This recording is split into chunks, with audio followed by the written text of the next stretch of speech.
Welcome to the most must-listen to show on the internet. Welcome to AEG. I am your host, JB, and I have a goose. They can't see you waving. You killed it. You killed it. That you was had the perfect. great host with a the good best glass cadence, nose, and then you're just like, nope, shut the fuck down. But no, I have Goose and I have Marlon with me. Hey everybody. So, continue on, please. So we missed a bunch of stuff. Well, we didn't. Let me rephrase that. We talked about a bunch of stuff. We just didn't record us talking about a bunch of stuff. So we're gonna kind of play a tad bit of catch up. Ketchup or catch up? I don't know. We have it's the not baseball. catsup. Yeah. Catsup. Gotta catch up. Or But ketchup. yeah, so It's like ketchup. Marlon and I played a bit of the Destiny 2 Gambit preview. I played some NBA 2K19, the prelude that they put out 2 days ago. And Goose, you played Nothing. much. Yeah, I've been playing zombies, I guess, but No, I I haven't mean, really it's- been playing much. Right, these last couple days were the first video games I played literally all week. I saw Cyberpunk 2077 3 times though. Yeah. That's technically 3 hours of the same thing, but Yes. it's like a 50-minute demo. It was so cool. Do you want to just talk about it first, and then we'll come back to what we've been playing? No, you guys Really can. I can talk about zombies. I've played enough zombies to talk about it. Okay, all right. Well, Marlon, actually, take the floor. We're gonna switch it up, Goose. I'm sorry. That's cool. Marlon, talk about some Destiny 2 Gambit. What do you think? So for Destiny 2 Gambit, for people that are not in the know-how Which there or is in the know, there is a video up on our YouTube channel. I put it up this morning. which Jeff, I must say that while I do think that you're a great PvE player at times. Yeah, I suck at PvP. Yeah, I that suck at was PvP. that was hard to watch in a PvP. Now I told you. Wait, is it like Lee bad? No, I wouldn't say Lee bad. Okay. All right, so that's okay. Well, I would just say that when I was playing, when it's the PvE part of it, he was doing good. I was doing really well. But every time that I was invaded, I was fucking blindsided. Imagine this. Imagine that you are in a roller coaster and you can see him building up into this great crescendo of becoming a great player. It's like, Yep. the minute the PvP part starts, Yep. That's pretty accurate. and the fucking roller coaster just exploded and there's a lot of fucking dead bodies all over the floor. Anyway, so Gambit. Explain what it is. So basically, Gambit, the way that the mode works is this: you are pit in against another team, and of 4.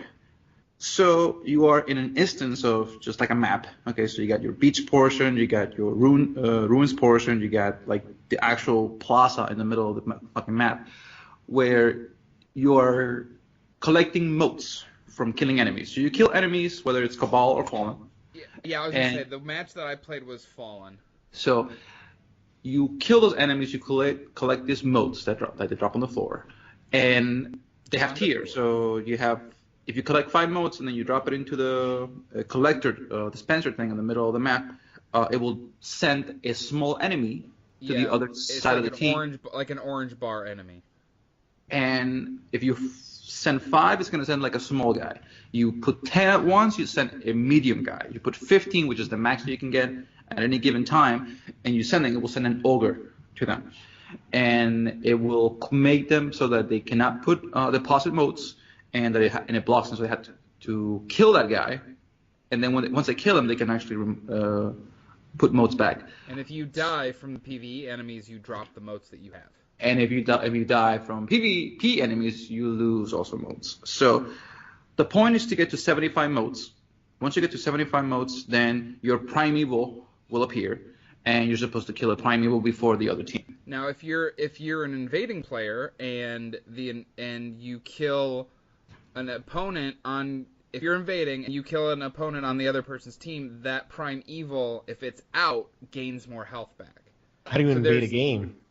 It'll allow you. There's like little warp gates in it, and you jump through it, and it pops you into the other side of it pops you to the other team's area. Because I mean, there are two identical automatic? areas. So it's asymmetrical? Yes, it's like asymmetrical, but each team has so the way I'm only thinking operating inside their own space. So the way I'm looking at it, it's like two parallel roads, and they're each going forward, taking things out. Just make believe, going forward, taking things out, and along these roads you can cross at a certain point.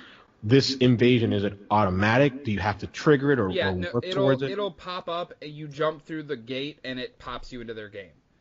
And you have 30 seconds to take one out, to do as much damage. If you kill all four people without dying, or the 30 seconds is up, you instantly transport back.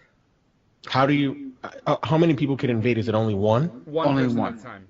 Which is so for example, like if we had a team with Andrew in it, we would set Andrew, right? Marlon? Yeah. Okay. Yeah, it's definitely one of those things where if you're coordinating, it's gonna work because I mean, I was playing with randoms. Like, I didn't know any of the people I was playing with. But if you have like a team like the four of us, let's say, coordinating, like, it can get really intense and visceral very quickly.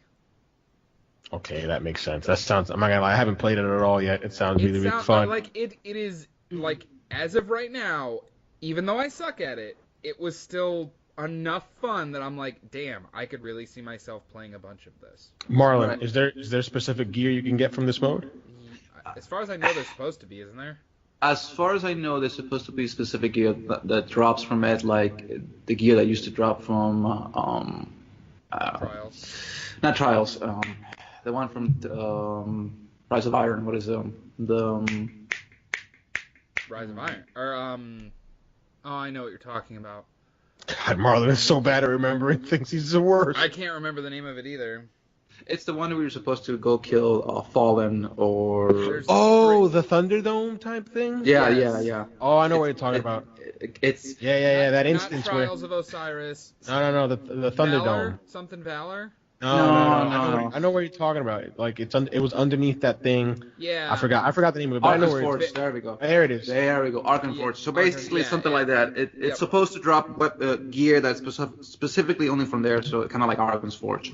So it'll be. So this isn't considered like a end game stuff. This is just like fun side content. It's an alternative to Crucible and to Strikes and to regular classic Destiny stuff. Like, it's another pillar, I guess, if you want to consider it that. So the thing that gets me about this, I love the mode. Okay, not as much as Justin did, because I'm from what he was telling me, he wasn't completely in love with this thing. For me, I enjoyed it. I play a lot of it, but I was playing with Tony and Ivan and Paul, and while they're really decent PvP players and PvE players, you kind of want to get you want to get the full experience, okay? You want to go in there and you want to kill the enemies, kill the mode, get the modes, invade. You want to invade, because it's really fun when you invade and you start messing with people with your super. Shit, yeah. I have a question. Do teams invade themselves simultaneously or independent? You have to hit certain milestones and then you can send somebody. Oh, okay. And during the Primeval, like, I was noticing it was like every 30 seconds you could send somebody. It was rapid.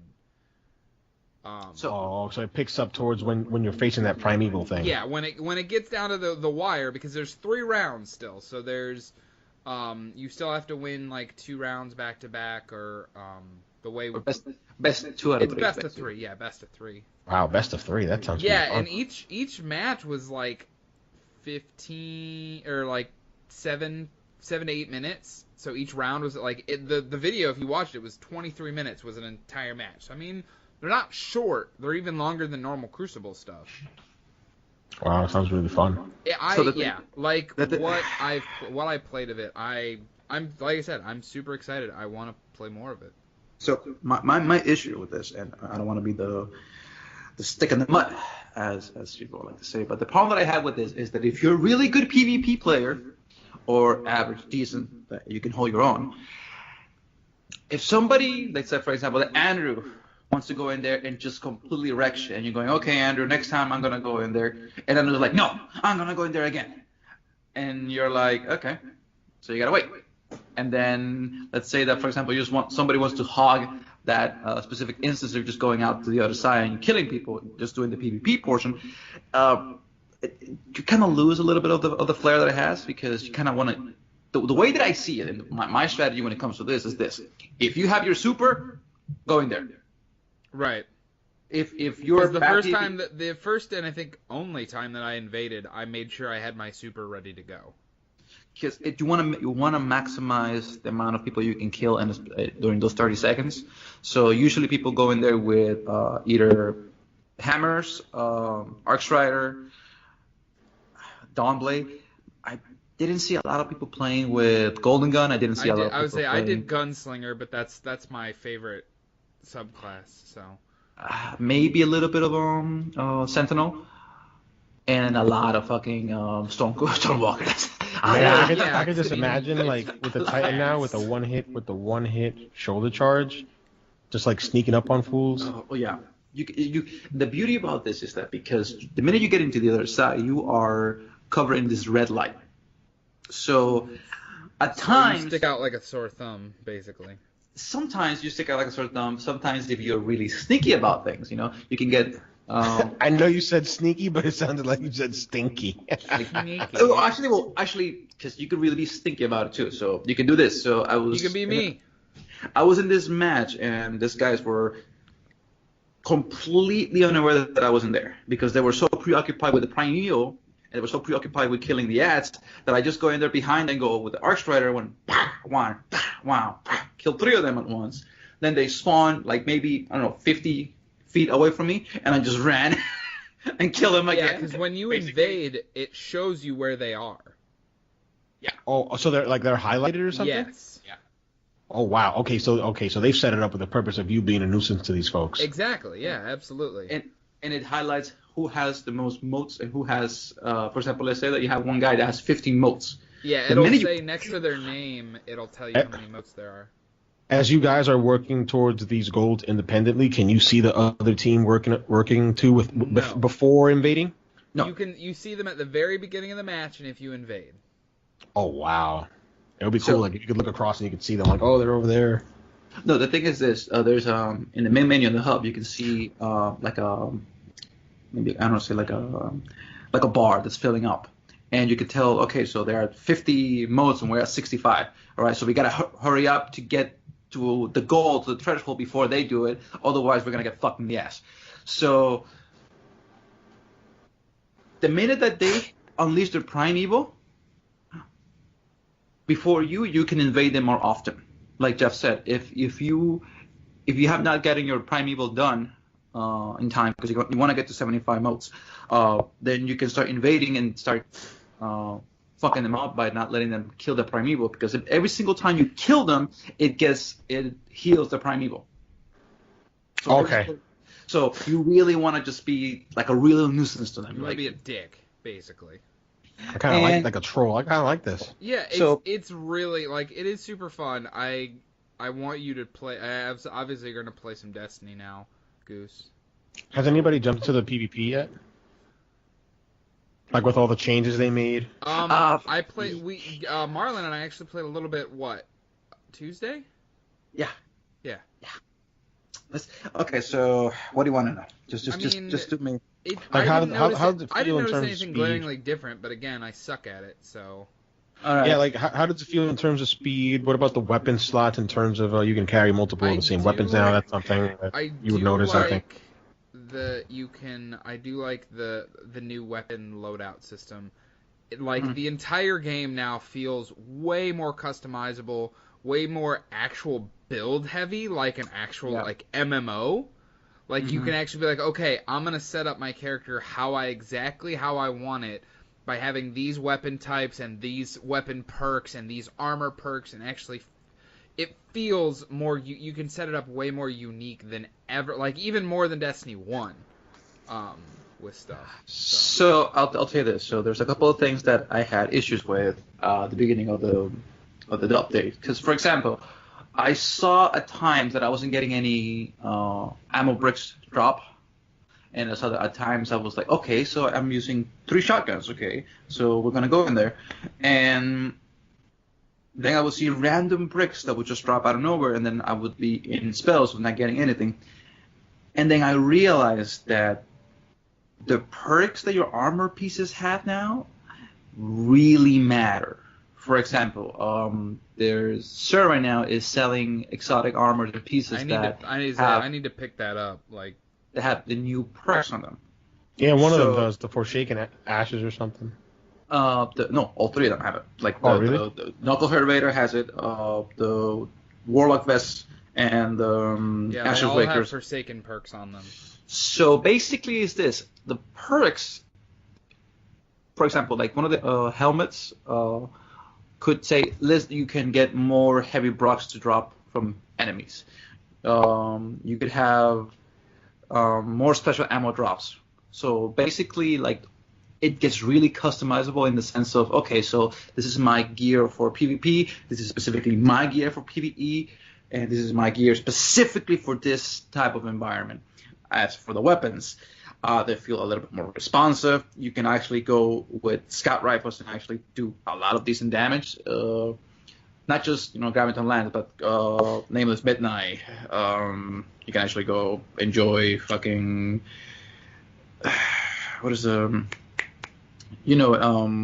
Martyr's Way. You can use it. You can use a very good paradox you can use, the shotguns you can use. They're viable. Like snipering is viable in this fucking game. With breeding box on, you can basically take down a guy's health in half with just only 1 shot, and then just finish him off with a hand cannon. There's a lot more diversity when it comes to weapons types, and the meta is no longer just Graviton Lens, Vigilant Wings, or let's say any of D or the Icarus. You have a lot more choices in your repertoire of guns. Exotic. I'm gonna cut you off real quick. Go ahead. I just want to talk about overall in terms of the perks. I kind of feel like a hypocrite because when I first started playing Destiny 2, that's one of the things I wanted. I wanted that deep game, and now that it's coming out, that's one of the things that's kind of putting me off. It's not that I don't want it. Is that it's putting me off because I've been away from it for so long that I feel like a noob coming back in, having to immerse myself and learn all these things again. And I'm like, you should have done it when it came out, not a year before, because like I am so out of Destiny that it's gonna be like I feel like my brain is just gonna be mush trying to get around all these new things, as opposed to if I would have played it continuously, I just would have picked it up. They're adding so much new stuff this time around. So, you were saying about the exotics. Some exotics have been buffed. Some exotics have been nerfed. Like always, it's just always when it comes to the sandbox patching and stuff like that. Andrew wasn't really a fan of the way that they patch the Wormhusk Crown, because now what it gives you a specific amount of health back, but it gives it to you at the end of your dodge, not at the beginning, at the end. So if you get shot, so you have to make that dodge and not get hit, which I kind of like. I kind of agree because it's not a cheat beat anymore like it used to be. It wasn't a free get out of jail card. Sorry, Marlon, I know you're a hunter. But no. But the thing is this: for me, I like that part. Andrew doesn't like it because that's his main bread and butter. That's what he loves about that exotic. For me, like you said, I feel like it was a very cheap way. I was like, oh shit, I fucked up, but I have this little get out of jail free card that I can use anytime I want, and it will reload like very quickly. So the fact of the matter is that it's more situational nowadays. I'm happy about that. Some of the exotics I still don't understand why Bungie keeps bringing them. Knucklehead Raider, who the fuck is gonna fucking kneel to get a better fucking Raider? I will never know unless you're fucking camping and you're using shotguns. But that's I guess that's your playstyle. Overall, I like it. Overall, I like the way that they're doing things here. But I think it's best if you enjoy it and play with it than as opposed to just me talking about it and harping about it. Cause Yeah, it's definitely one of those things. Like it's better when you actually get your hands on it as opposed to hearing somebody say something about it. So, But yeah, so let's besides Gambit, yeah, let's I was gonna say let's put a pin in Destiny. I mean, we're gonna be talking a lot more about Destiny. Yeah, there's gonna be a lot over more the next Destiny few to come weeks. for the next couple of weeks. Yeah. also, before I leave, I Yeah. just want to tell you something. Like I said, you really do want to get those fucking perks for the weapon types to drop, because me and Justin were helping our friend KJ out, and we were not getting a single power brick to drop in the entire Whisper of the Worm mission. Not a single fucking brick in those 18 minutes that we were busting our asses to get that shit. A single thing dropped. So you really want to get perks that says drop more power weapons. What power level was KJ? Oh no, KJ was around an hour, like 385, something like So that. he was good. Okay, yeah, he was fine. But we basically it went down to the wire. We got there with 9 minutes to go, and we're like, okay, we got this. We can do We it. got 9 minutes, yeah. And then there was nothing. There was no special dropping. There was no heavy dropping. And we're busting our asses. It's all like, primary all the way. It was all primary, all scout rifles, and it's just supers. And we're like, okay, 1 down. Let's go for the other guy. 2 down. All right, so how many seconds we have left? 30 seconds. Okay, kill him. KJ is like, please, guys, we got to kill him. Otherwise, we're not going to get the weapon. And No, you're not going to get the weapon. and Justin's like, help, come on, shoot him. And I just said, okay, you know what, fuck it, I got no fucking... Stop making fun of me, you're pissing me off. I'll tell you this after the podcast about that little bit right there. So I get in there, I had like 9 shots on the Ikola shotgun, I went in there, punch him, kill him, got KJ his weapon with 1 second to go on the fucking mission. We don't know how we did it. We just fucking did it. And after that, I realized that you really do want to get those fucking perks. Otherwise, you're not gonna you're gonna be going instances with nothing dropping for you in raids, nothing dropping for you in strikes. So it's a. I like the change. I just wish I would have known about it before I went to do the mission. So. But yeah, so you played basically just Destiny this week, Marlon? That and Final Fantasy 15 is the Comrade multiplayer, like the mode that they had added a couple of weeks back.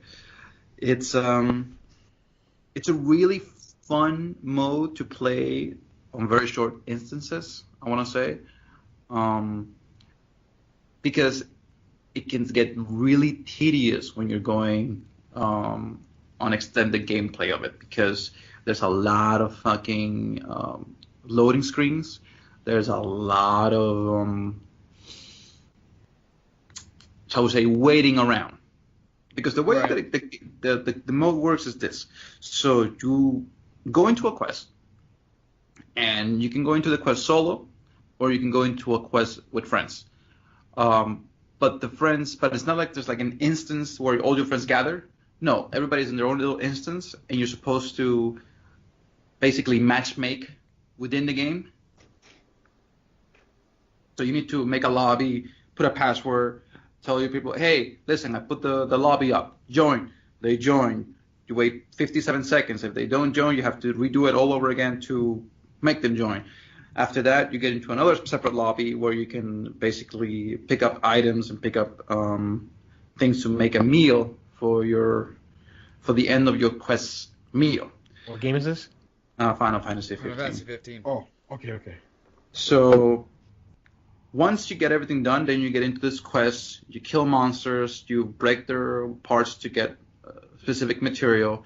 Once you do that, you complete the quest, and then you go back to your own instances. Everybody separates, and then you have to repeat this all over again with different quests and different items.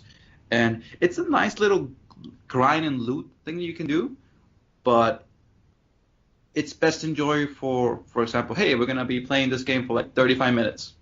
It's fun. 2 or 3 hours of the same bullshit. Yeah, no. Alright. You don't want that. So besides that, Street by Humans keeps killing my ass in fucking Monster Hunter. Well, shall we say that it's been a very interesting week for me? Shall we say? Yeah. Well, I didn't play much either. Like I said, I played a little bit of Gambit, and I actually played the NBA 2K19 Prelude. How was it? How was that? I like it so far. I think the career mode or the my player mode or whatever it's called, I actually am more interested in this year than last year. I didn't care for all the production values. Like they've done, like the production values are phenomenal this year, but it's not like overbearing. Like you still don't feel like you're just basically watching a movie and you're actually like playing your character and doing, trying to. What happens is you get the NBA draft. And you don't get drafted. So you end up going to Shanghai and playing in the Chinese basketball league until the NBA comes and basically does this like global tour with like all of these big stars. And the guy you played with in high school or college rather, like is on this team and you have this rivalry with him. And like right now I'm like literally like I paused it at a cutscene that like you guys have kind of reconciled your differences and stuff like that. So I mean it's weird, but that's racist. Really. That's Okay. racist, Marlon. Okay. So I'm guessing this is not part of the main game. This is like This is I mean I don't know if it's like a Captain Underpants to that thing that you played recently, sort of like that. What? Or Captain Spirit. Yeah, Captain Underpants. Yeah, that's what was the name of that thing? Captain Spirit. Captain Spirit. Yes, it's the Captain same Underpants were concept. good books. It's basically a free demo that sets up the career mode for 2K19. Which now, honestly, like I'm kind of on the fence. I might end up picking it up. 'Cause I mean, I played a bunch of 2K18 and I enjoyed it. I mean, it's not something I'm like, oh my god, like I need this, but it's. I haven't played a 2K game since 2K7. Right, but it's something that I can like pop in, play a game, and set aside for a while. I actually just remembered, I also played this week. I picked up Fire Pro Wrestling World. I've seen you play that. Yeah. I mean, obviously, it's no fucking secret. I'm a huge wrestling fan. I mean, he has to be to play those awful wrestling games. Hey, that's true. But no, Fire Pro Wrestling is completely different than anything that WWE or 2K puts out because it's arcade as shit. It is completely random characters. Fire Pro Wrestling actually has a contract with New Japan Pro Wrestling, who some of their guys actually just put on a show last night called All In. It was an indie show. Mm-hmm. But a lot of the guys that are in New Japan, I actually know who they are because I follow, certain, like one of my favorite wrestlers that isn't in WWE right now is Kenny Omega, and he's in the game. So I picked him, and I was, messing around with it. It's really weird. It's super arcadey. It's like 3D, but not 3D. If that makes sense. Is it like? Does it remind you of WWF in your house for PlayStation? Yeah, it's very old school. Like it's and that's actually kind of cool. It's not like oh my god, blow you away, amazing. Like it was. How much was it? It was $50, but I had big Best Buy Gamers Club, so I got it for $40, and I had a $5 coupon. So with tax, I paid like $37. But still, like for a game of that. For a game of that art style, $50 seems like a large ask. It was pretty pricey, and they actually have a $50 season pass to the game. Wow! Like I'm looking at the art right now, and I'm not. It's not fair to stack it up against WWE, but. Well, I mean, yeah, I mean there are no other wrestling games anymore, other than 2K. So that's like the only comparison you can really make, and it's not anything like that. Fair. Yeah, it's apples and oranges. Even the controls, like each face button has, a different move, and like there's a specific button for pinning and stuff like that. But like it's more of like a fighting game. And Yeah, I just saw the art and it just reminds me of WWF in your house. Yeah, it's like very, it's sort of like 2.5D. Right. It's not 3D, but it's not 2D. 2.5D is perfect comparison. But I mean, I liked it. I played like 2 hours of it. I got a ton of trophies. Like trophies are. Would you say someone who isn't an avid wrestling fan like yourself should get this type of game? I would say like a casual. I would consider myself if you're a casual wrestling fan, no, don't bother. It's not worth that price point. But if you're like a hardcore fan like me, like it was something nice to pick up to tide me over for another month until 2K19 comes out. Because I'm like, they just did the roster reveal for 2K19, and I'm getting so fucking excited because many people worthy of note. Right, so many people that I downloaded as created characters last year for the game, because that's like my biggest problem with 2K19 isn't the gameplay, because I know that a lot of people say like, oh, these games are shit and they play like crap and they're terrible. My thing is the wrestling world, the wrestling universe changes so rapidly. It's so quick. Guys come and go, people get injured, people a lot of churn in their WWE. gimmicks. Which sort of explains why it's in the place it is, but we're not going to get into that. Yeah. Right. But, people change their gimmicks and stuff so often that, these games come out, even though they come out every year and a guy changes his stuff 6 months ago, it's not going to be reflected in the video game when it comes out, because the video games are, once a year, and they have to put enough resources to get that person to where they were, even though if that has changed in 6 months. But my biggest problem is they should have the technology now, especially now, how many wrestling games has been, to allow for those changes to happen in real time. They should be able to let's use example Dean Ambrose, who's in WWE.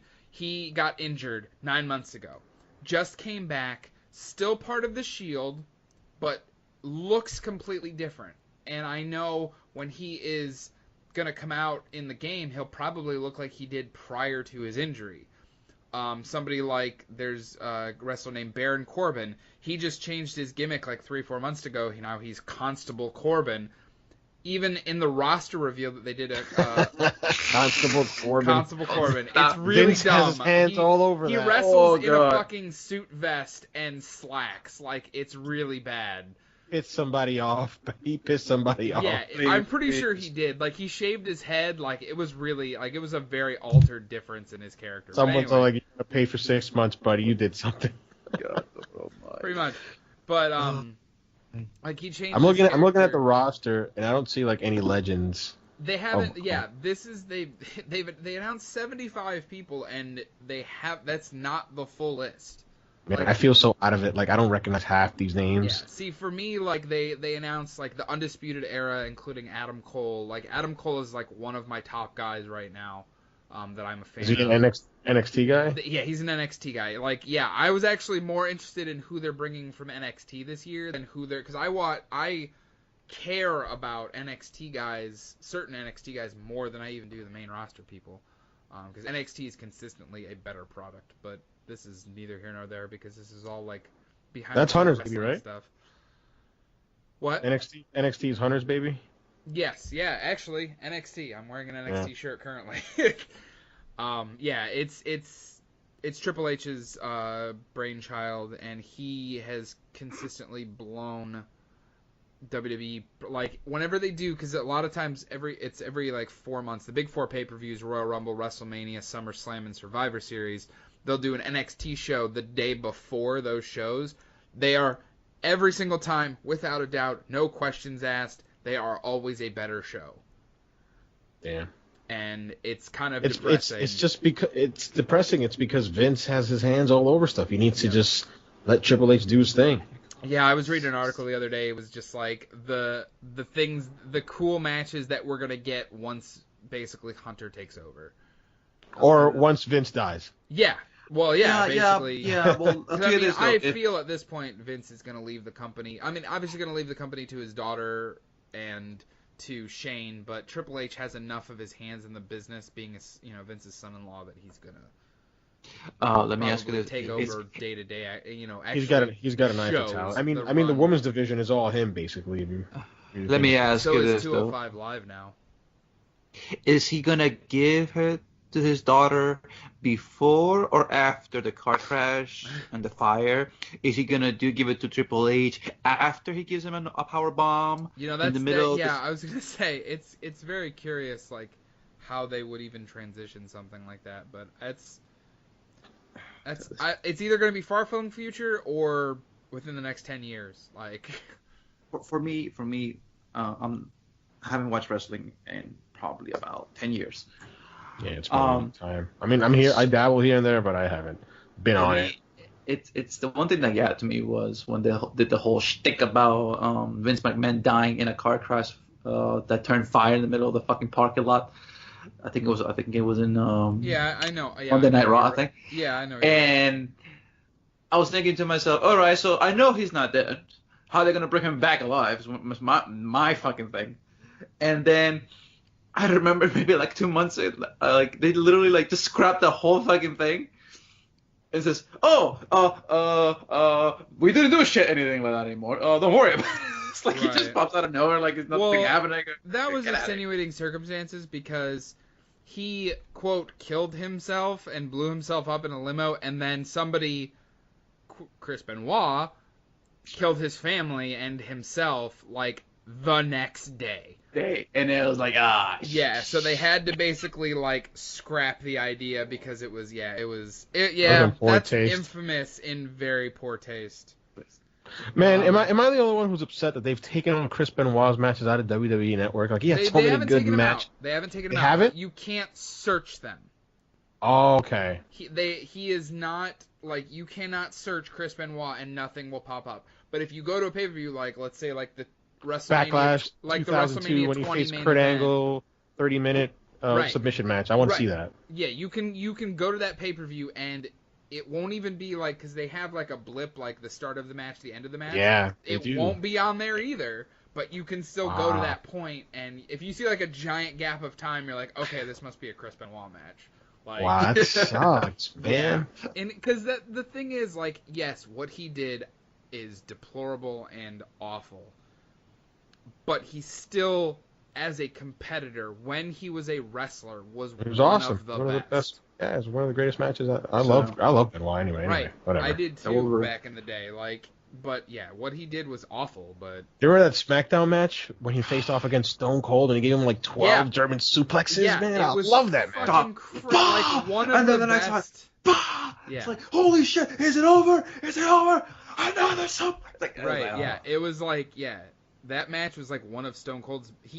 Stone Cold's even said, like, to the press, like, that is one of my favorite matches that I've ever done. Like, Benoit was phenomenal, but yeah, it's unfortunate what happened. I think we have to, when it comes to certain people, I understand that a lot of people don't like disconnecting the person from the character, but I feel like if you look at his body of work, like, yeah, it was great, but if you include his person in that character, yeah, clearly there was something clearly wrong with him, and it was very unfortunate what happened to him and his family. But yeah, yay wrestling! I could talk about wrestling. I'm super happy. But yes, going back to Fire Pro Wrestling, yeah, like, I'm happy I purchased it because it's a nice alternative that I'm gonna just kind of mess around with. I played it a few times here and there throughout the week, but it's not gonna be anything that I'm like, oh man, marathon session. I'm gonna post a video because one of the matches I did was really good. I almost got, because there's a trophy for getting 100%, because you get ratings for your matches, and there's a trophy for getting 100%, and I got 97%. So close. I was so close. Man.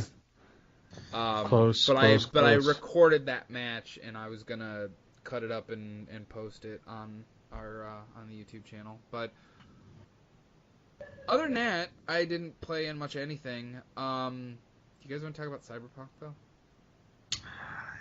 Yeah. Best Goose is saying demo yes. I want ever. to talk about Cyberpunk. Oh my god, that's totally next gen. I don't care what anyone says. That Dude, game is I next don't- gen. I was talking That thing is about- using an RTX 2080. Okay, I'm sorry. That is not using. Yeah, a I was fucking- talking to one of our listeners, Tyler. Hi, Tyler. Hey Tyler. I was talking to him at work, and I was like, dude, there is no way that this game can come out on current gen consoles. Or if it does, it won't look as good. No, there's no way, because I mean, the closest they will come is the Xbox One X version. It looks crazy. I mean, oh my god, I just don't know where to start. It's so good looking, and I just thought of Judge Dredd when they did that panning shot inside of the apartment complex. Yes. And you see how big it is. I'm like, that's totally Judge Dredd, the latest Dredd film with my god, I forgot his I can't name. think of his name either. But yeah, there are so many there. That was my biggest thing. There are so many touches, little touches, like just they took the genre and just flip. Like I know everybody's been bitching and moaning about the first person perspective. I'm not gonna lie, actually I was one of those too, but I was wrong. I could care less. Like this feels like what Deus Ex should have felt like for the sequel. Because Deus Ex Human Revolution was fucking phenomenal. Still one of my favorite games of the 360 era. But Mankind Divided I didn't finish. I didn't care for it as much. But this feels what that should feel like. It looks good. I'm really big into UI design. I know nothing about UI design, but just as a hobby, I like to read about it. And when the player character got in the car, and you can see the user interface on the bottom of the windshield, Yep. I'm like, oh my god, that looks so like I said, little fucking touches, cool. man. Those little touches like that. And just the detail and the scope, like one of the things that I was reading was just the crowds. Like that, like normal video game crowds, like you will eventually run into the same character twice. Like in terms of, animation, in terms of what they look like, even, okay, they changed their color, their hair or something like that. But just the detail level in just the NPCs and stuff in the game was just fucking nuts. Like It felt like a real, like one of the things that Rockstar is always good at in terms of their open world games is that they feel like they're lived in. Yes. Like you can not like all open world games have NPCs, or some of them don't, like Batman, right? Because it's Christmas or it's snowing outside or some stupid excuse. But the majority of open world games have NPCs, but they never truly feel lived in. And that's one of the things that Rockstar excels at. Like you're like, oh wow, like there's visual storytelling, there's world building that isn't necessarily in your face. It happens in the background, but if you pay attention to those type of details, you'll notice them. And that's one of the things that I noticed about Cyberpunk 2077. I'm like, man, this world feel lived in. When they're walking in the street, you can see on the sidewalks there's fucking advertisements on the darn sidewalks. Yeah. And then in the world itself, there are personalized advertisements. So the player character is walking and they advertise cola. And then when she goes to the vending machine lights up, like to remind her, hey, 20 minutes ago, we just advertised you about cola. Would you want to buy one? And I was like, oh man, like little details like that are so fucking dope. And then the UI is when you're shooting enemies and you see their life bar. It looked like no offense to CD Projekt Red, but it looked like they just stole that from Fallout, like the way it looked. So I'm like, oh, that like, and that's a good thing because it has like that Fallout feel. I'm like, man, that shit looks fucking dope. Yeah. It looks so good. So good. I can't even say enough stuff. Like, give me the game. Like, But even though I was excited, I saw it 3 times. I saw it once when it streamed live. Then I saw the 4K version because I needed to see that, and then I saw the Digital Foundry digital analysis on it. And one of the things that I thought about when watching it for the 3rd time was, I hope this isn't Watch Dogs. And what I mean when I say that is when you they hope initially that the hype is not gonna take away from the release. No, not even about it's about the game itself. So one of the biggest controversies that Watch Dogs faced was when it released. People noticed like, oh, there are like tangible visual downgrades to this. Like this isn't the game that they showed during that trailer back in E3 2012. And to be fair to CD Projekt, they were so adamant because not only did I see the demo, but I read a whole bunch of interviews with so many outlets, and they were so adamant about saying, "Hey, this isn't final code. This isn't final code. This is subject to change."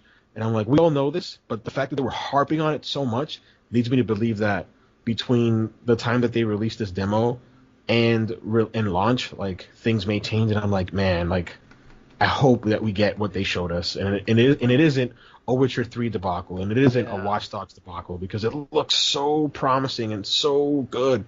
I'm like, I want to play this game so bad. I'm so excited for Cyberpunk. I'll tell you this. My takeaway from the entire demo was this. If the PS4 version looks at least 65-75% of what they showed, I'll be happy for this generation. However, I really want to play the remastered version of this that's going to come for PS6. So, because by that point, we know it's going to be the game that we wanted to when this game comes out. Because I remember when Watch Dogs came out and they were showing all the bits and pieces of, oh, look what this game is going to do for you. You're going to be able to hack into the systems, and it's going to be all intuitive, and it's going to be all, in real time. And then the game came out, and it looked absolutely nothing like what they advertised us. I don't want another debacle of No Man's Sky, where what the trailers and what they were going to show us looked like this, holy cow, this is going to be amazing gameplay you can play, and then they fucking downgraded it massively to the release of the game. Cyberpunk 2077. The UI, like Gustavo said, look fucking amazing. It's amazing.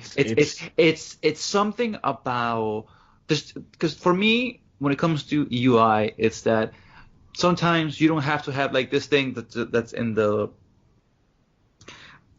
Half of the times it feels artificial. Like you have this like screen in front of you that doesn't interact with anything in the world. So the more integrated into the game it becomes, you feel like you're actually in the game.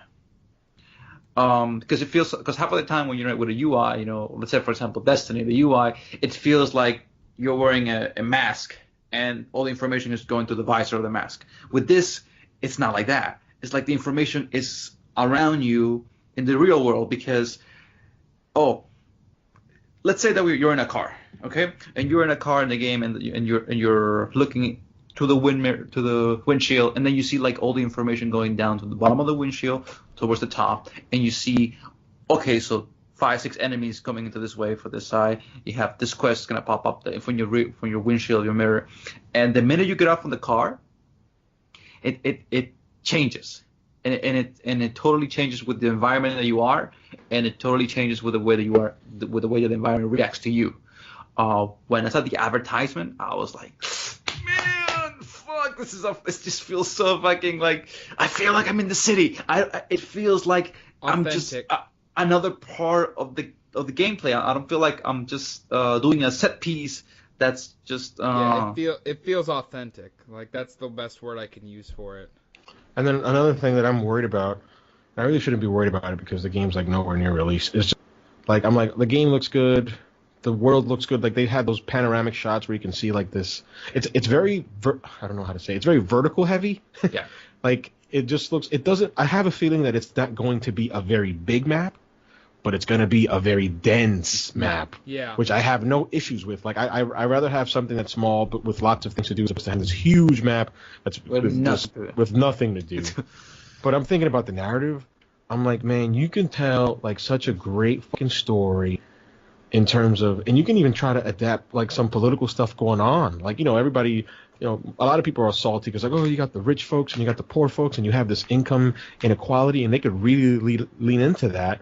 And, show how these massive corporations and big government control these folks, and the way they try to get out of that is by having these implants, and the fight against the man. And I'm like, if they really lean into that and tell like great stories, like we know they can do story, right? We all know the Bloody Baron from Witcher 3, like we love that.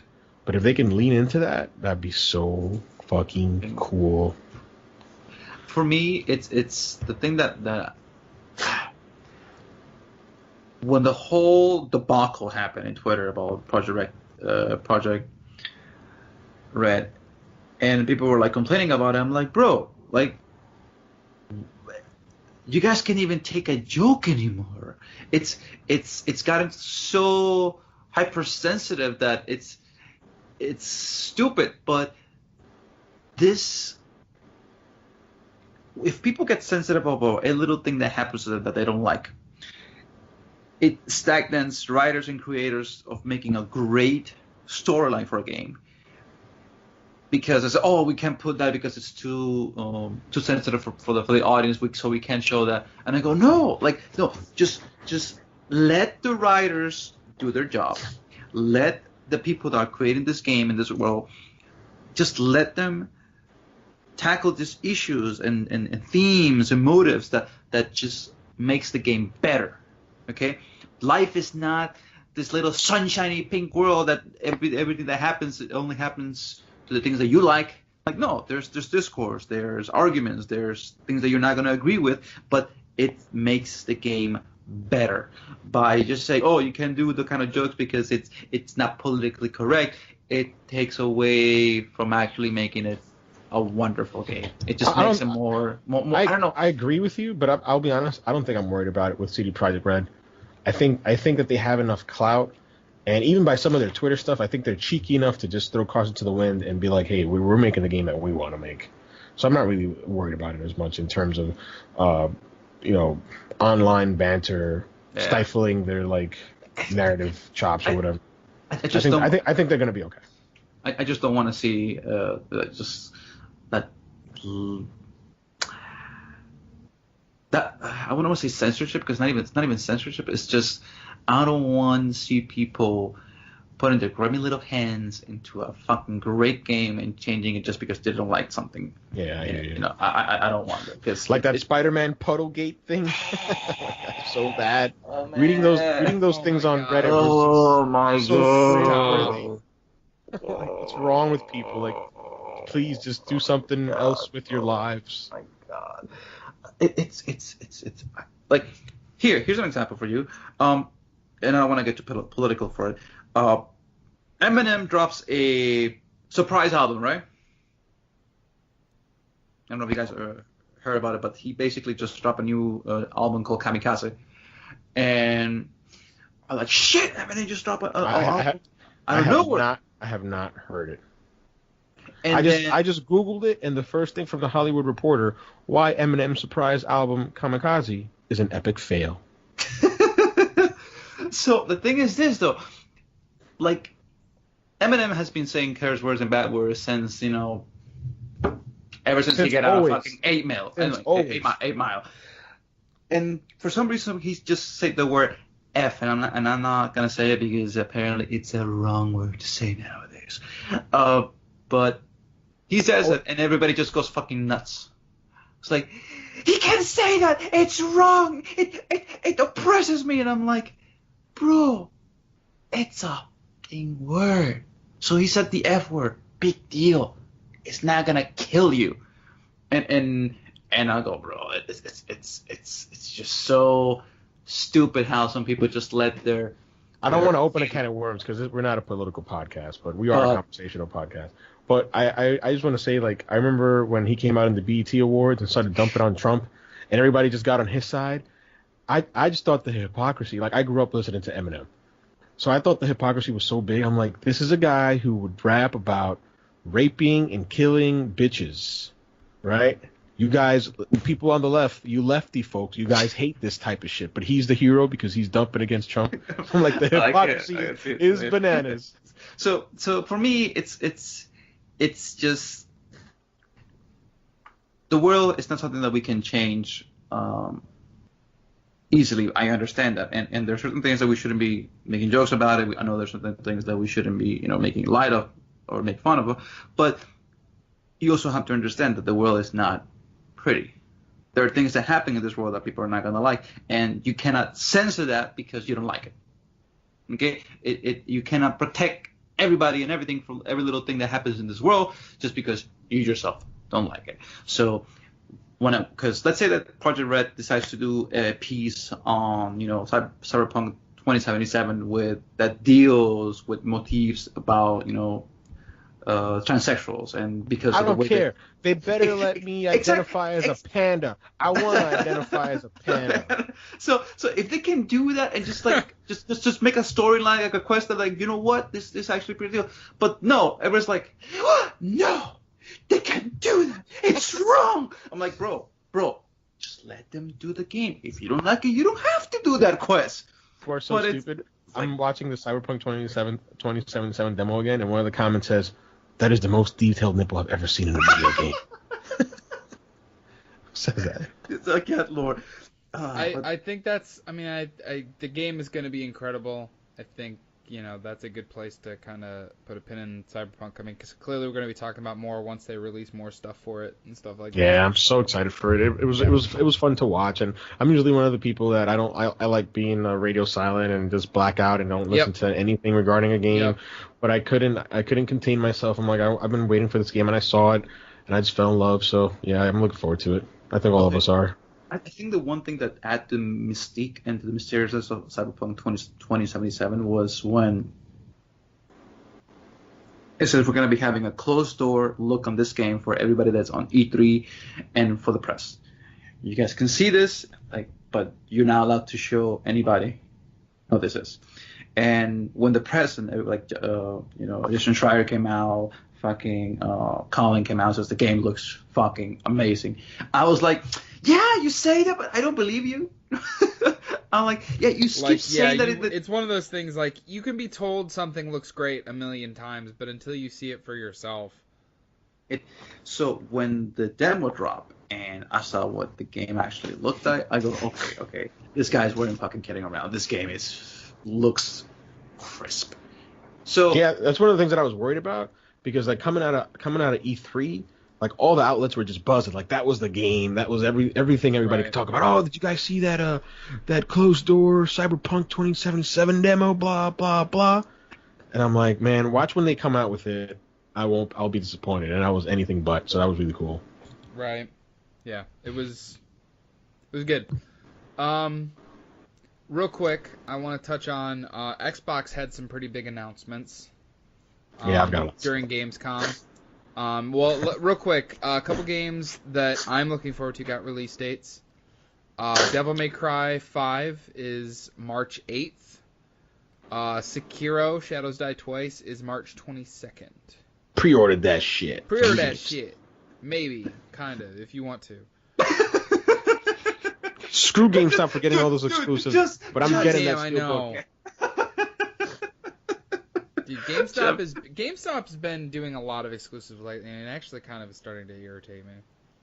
Yeah, that's something that we've talked about this before. You went up on that. So the Xbox Pass. Okay.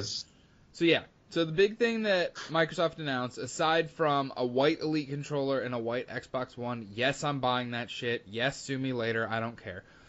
Was the Xbox One All Access Pass. How it works is it is a Microsoft Store exclusive, which I didn't actually know that right away. You gotta have good credit. You gotta have good credit. You do have to have good credit. You're screwed. So how it works is you sign up for this like subscription thing based through the Microsoft Store.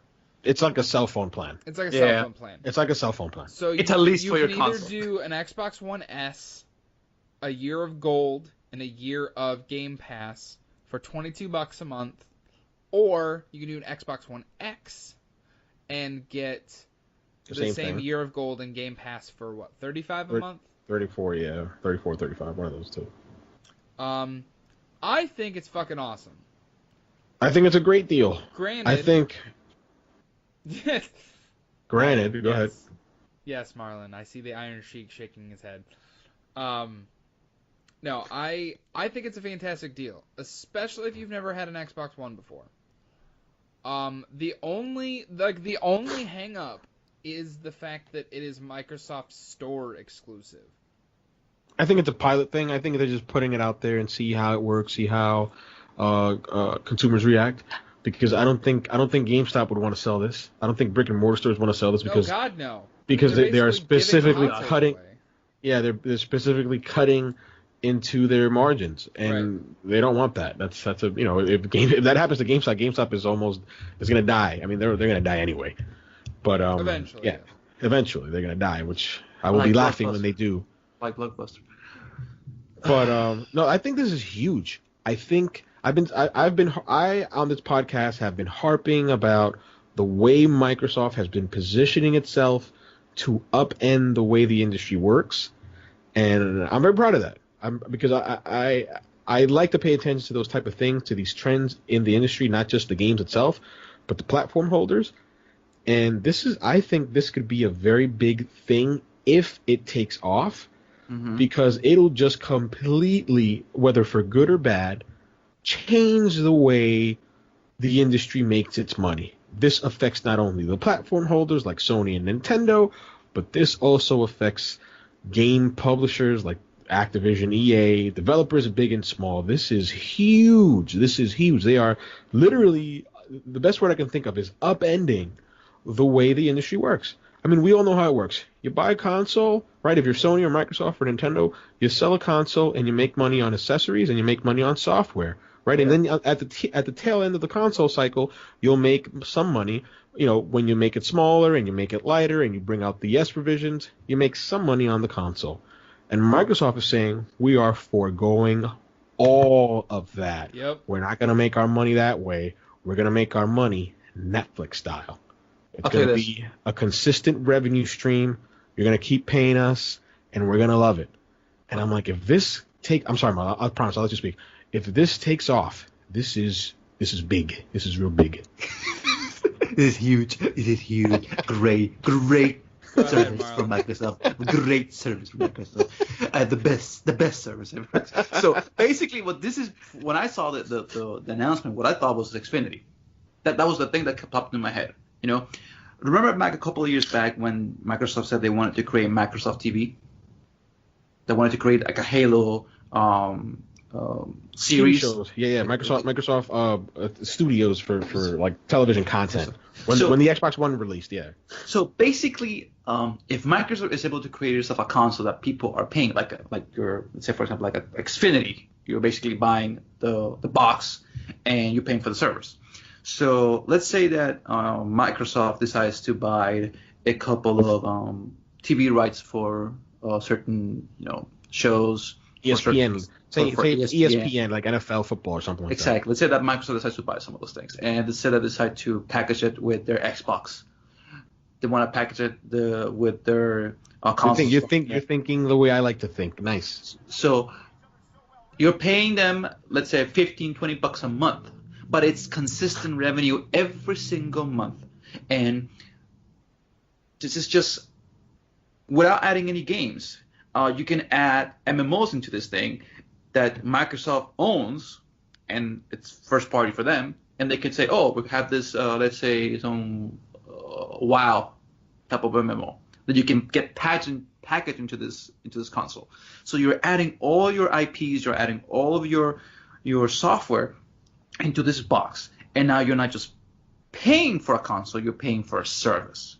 And they add value to this service by all this content. That's it. So it's people going, you know what? Let's say the console costs you, let's say, between $400 to $500. The Xbox Pass can cost you between $10 to $30, depending on how much you're spending for it. The Xbox Live can cost you between $35 to $40.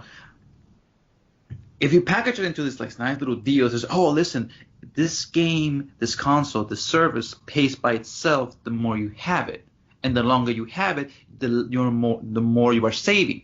And people who are off the cusp of saying, you know what, I don't like what Sony is doing, they can say, you know what, I like what Microsoft is doing. I like what they're doing when it comes to their services, and if they can add more value to the things that they're showing, it's a no-brainer. It literally becomes now a fight between Microsoft and not with Sony. Like, perhaps, because if this takes off, Microsoft has no worry about Sony at all. Exactly. They don't care about Sony at all. Exactly. Now, the competition now is they're not Xfinity, even playing the same ball game. AT&T, and basically it gets into a whole other market for Microsoft to exploit. And basically for them, we got it. We got it made. We don't have to worry about Sony. We don't have to worry about Nintendo. Basically, we have become not just your... Because that's what they've been trying to do for the beginning. That's what they've been trying to do for the past 15, 20 years. They've been trying to become the entertainment box of your house. And this will probably bring back into the whole DRM thing. Because, hey, listen, we don't have to worry about CDs anymore. You can just play with our stuff. And then you can play it in any other TVs. You can have one box in the main living room, and then you can just play in every other TV in the house, and you can play your games. And you don't have to worry about, hey, listen, I'm in the living room, but my Xbox is in the fucking office. I have to go back and get it. No, you can just play on the TV that you have in your living room, and it connects into your. And you can, if they do that, they're gold. It's gonna be, no pun intended. It's if this takes off, it's going to be a game changer. I think for the first time, Microsoft has realized that they alone can fix it. That they alone are uniquely positioned because they have, they're Microsoft. They have like this huge war chest of money. They have all these engineers, these software engineers at their disposal. They've been dabbling in hardware for the past couple of years, since Xbox came out, and not just Xbox, but Zune, which died. Right. So I think that unlike Sony, because people think of Sony and they think of PlayStation, they're like, oh, they're doing great, they're selling gangbusters, and they are. And the first party exclusive are better, absolutely. Right, but when you look at the company as a whole, it's very weak compared to Microsoft. Xbox business is a drop in the bucket compared to what Microsoft makes in terms of their Windows and so many different things. Yeah, and then when you look at Sony, they do TVs and they do cameras and they do films, right? And they do I think music service. They do music, but I think in Japan they have like this huge life insurance business going on as well. Yeah. But PlayStation is like their biggest driver. It is they depend on PlayStation so much. Really they don't have a wiggle room to experiment. No. It's the thing with if what Sony should have done, and this would have, because I get it, they're trying to do the PlayStation View, and for me, I'll never pay for that. There's no value in it for me. There's just nothing that interests me that makes me go, I need to have this. Here's a little example that I can think of. Right now, there's a big fight because I'm a soccer player guy. I'm a football when it comes to soccer. So there's a big fight between Xfinity, AT&T. No, vete para la mierda. Okay. There's a big fight between BN Sports, which is the La Liga provider for the Spanish league here in the United States. There's a big fight with them, with Xfinity, AT&T, Fios, and all the other providers. If Microsoft can get those rights, they just open up a whole fucking business model that they can exploit very easily when it comes to the Microsoft store. It says, hey, listen, you can get La Liga for you for free if you basically get into our servers, and I'll tell you, there's 150 million people right there. There's a lot of people that you can exploit using that model, because it's not just about video games anymore. It just becomes entertainment. And they could do deals and say, hey, listen, there's a new movie coming out this season. You can get it 3 weeks in advance using the Microsoft services. There are so many avenues on a digital front that they can take. And the fact that now with Game Pass, they are releasing their first-party titles day and date. And over time, it's going to just grow. And they just had Onrush come. It's part of Game Pass starting in September. I didn't know that. Shit. Yeah, Onrush is going to be part of it. I think that's going to be six different titles, including Onrush. They must put the Master Chief Collection on there. Master Chief Collection, which got an Xbox One X update, which looks fucking phenomenal. Yeah, I can't so wait to once I get my Xbox back to play that. It's just, yeah. I mean, it's it's interesting. It will be very interesting.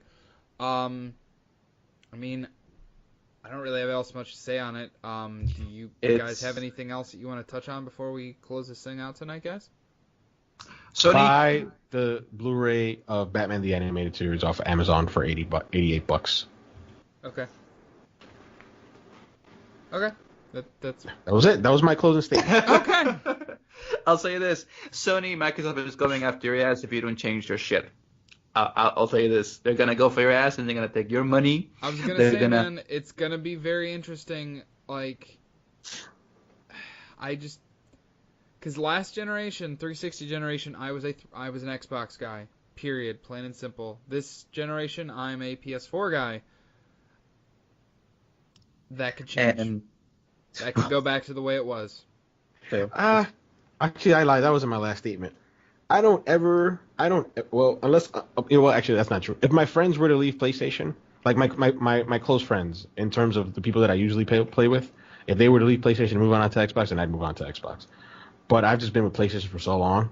Even if they screw up big time for the PS5, I think I still give them a generation, right? I'm like, I'll give you a generation to see if you can fucking not muck this up again, and then maybe I'd see.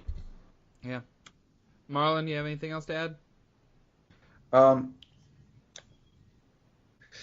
Well, all I can tell you is, oh shit, he's taking his glove off. It's about to don't get ever serious. do squats and deadlifts at the same time. Let's just leave it like that, okay? What? Don't ever do deadlifts or squats in the same fucking day. Okay. Anybody that does fucking exercise will know never to do that. Yeah. Otherwise, your crotch will be fucking dead. Okay. That word of advice from Marlon. No, but seriously, like in video game related, it's gonna be a it's hectic gonna be really, month. Dude, we are less than a week away from the fall gaming season. We have Destiny and Spider-Man this week. We have NBA Tomb Raider and Tomb Raider next week. We have I don't think there's any. I think there's a couple week lull. Then the first week of October is Assassin's Creed and WWE, and then Call of Duty. in October, and then Forza Horizon, Mega Man 10 or 11. Delayed. Battlefield got delayed to November 20th, October 12th. Dark Souls Remastered, I pre-ordered that shit too, because fucking I want it. Oh, you heard what the collector's edition in Japan costs? What? For like the trilogy? $450. Yeah. It comes $12.50? Yeah, no, dude, it's $450. This is the week, guys. We're finally in the fall gaming season. It's about to fucking get ridiculous. We're gonna have at least we'll have a lot to talk about. Hey, man. I just hope I can play it all. Yeah, look, amen to that, dude. All I know is this, Jeff. You're gonna be getting Drunk Souls, and you're gonna be getting yourself your nice Oktoberfest. Yep. Okay. So, just end it at that. Yep. All right, guys. Thank you all for listening. Feel free to follow us on Twitter and Twitch and YouTube and SoundCloud is where you can get the show. Please feel free to subscribe and listen to the show, and hopefully you hear me saying these words. So, yeah. Thank you, Goose. Thank you, Marlon. And I'm JB, and we'll see you next time.